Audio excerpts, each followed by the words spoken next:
Assalamualaikum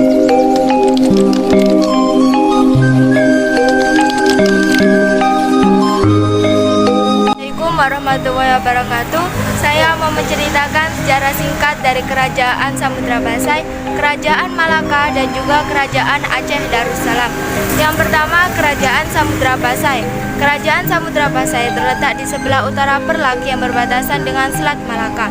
Kerajaan ini berdiri sejak awal atau pertengahan pada abad ke-13 Masehi sebagai hasil Islamisasi di daerah-daerah pesisir pantai yang pernah disinggahi oleh para pedagang muslim pada abad ke-7 Masehi.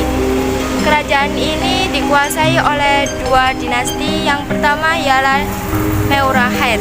Raja pertama di dinasti ini ialah Meurahir pada masa pemerintahan 1042 sampai 1078 Masehi.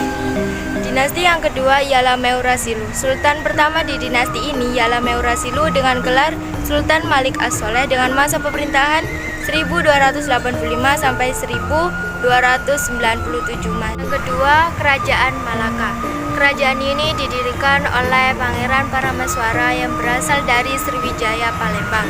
Pada abad ke-14 Masehi terjadi perebutan kekuasaan. Parameswara melarikan diri ke Singapura lalu ke Malaka. Di Malaka, Parameswara membangun permukiman baru dan berhasil mengembangkan Malaka. Dan secara resmi, Parameswara memerintah Malaka pada tahun 1400 Masehi. Raja pengganti Parameswara ialah Sultan Muhammad Shah, dan kemudian dilanjut Sultan Muzaffar Shah, Sultan Mansur Shah, Sultan Alauddin Shah, dan Sultan Mahmud Shah. Malaka mengalami keruntuhan pada tahun 1511 Masehi. Yang ketiga, Kerajaan Aceh Darussalam.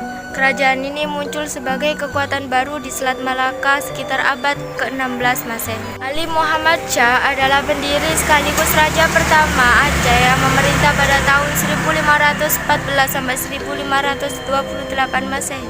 Pada tahun 1520 Masehi, Aceh berhasil menguasai daerah Pasai, Deli, dan Aru.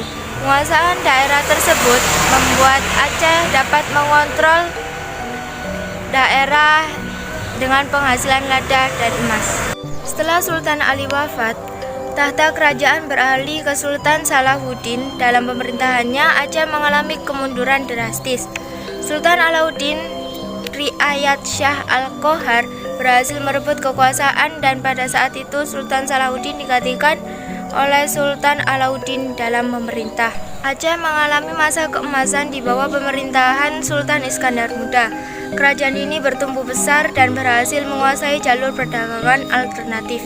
Keberhasilan ini mampu menyaingi monopoli perdagangan Portugis di Malaka. Struktur kekuasaan Aceh Darussalam terbagi menjadi dua wilayah. Yang pertama, kekuasaan kaum bangsawan, dan yang kedua, alim ulama. Tahta kerajaan Aceh selanjutnya dipegang oleh menantu Sultan Iskandar Muda yang bergelar Sultan Iskandar Sani. Beliau naik tahta tahun 1636 Masehi dan wafat pada tahun 1641 Masehi. Setelah Sultan Iskandar Sani, pemerintahan Aceh dilanjutkan oleh Putri Sri Alam Safiatuddin Shah yang memerintah tahun 1641 sampai 1675 Masehi.